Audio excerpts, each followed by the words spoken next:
Middle East tensions rising this morning. In a new video posted to YouTube, an al-Qaeda branch in Yemen is now threatening to kill an American hostage if the group's demands are not met in 3 days. The hostage has been identified as 33-year-old Luke Sommers, a photojournalist captured more than 1 year ago.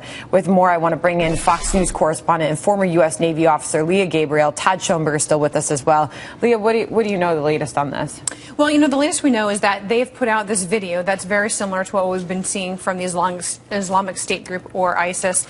And, as a former intelligence officer, what this says to me is that, in Yemen, taking of hostages, it has been kind of a common practice for ransoms and that type of thing. But now we're seeing AQAP, Al-Qaeda in the Arabian Peninsula, the Al-Qaeda group there, trying to use these tactics that they basically see working for ISIS to promote their propaganda, to try to promote their message.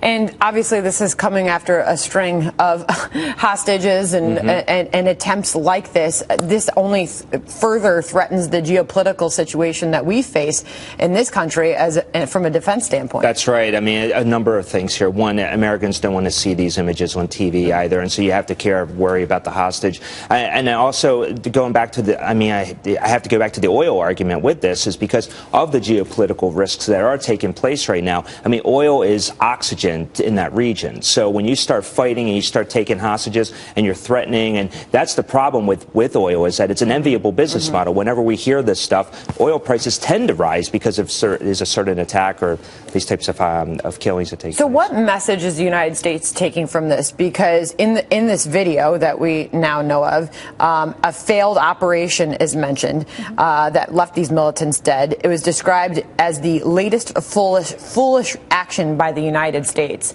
What does this mean, or what does this reflect about our image globally? Well, first of all, they're calling it a failed mission, but it wasn't a failed mission. It failed to recover all of the hostages and all the people that were being held captive. This is propaganda. The leader, again, he basically claims of American crimes against the Muslim world in this video. This is an attempt at putting propaganda out there, and it's an attempt at using this propaganda tool to say that they're stronger than they are. From an American intelligence community perspective, in some ways, this is a sign of a weakness. The fact that they're using propaganda as a weapon because they're being squeezed and because they're tired of being hit by drone attacks. They've become unpopular in Yemen, obviously.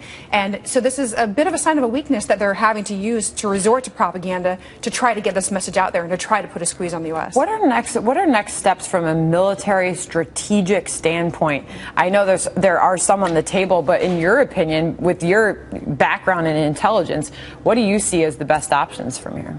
Well, I think a big part of the reason that the Islamic State group, ISIS, has become so well known is because of the videos that they've been putting out there. So this propaganda is very effective because it hits home with us when we see this. We see our own people, so it's effective. Dangerous. Exactly, it is effective. But the military doesn't just start scrambling and jumping around when this kind of thing happens. I mean, the people that are being held captive, the intelligence community is aware of, has been aware for a long time. I can tell you from my own personal experience when I was in Afghanistan, we did have Westerners who were being held captive by various terrorist organizations in the region, and we were constantly watching those groups. We were constantly looking for information, talking to our human sources that were in the region to find out where they were, to get any information that we could from them. But their demands is for us to pay a ransom. That's what they want. And really, they want to use this as an effective tool, a weapon.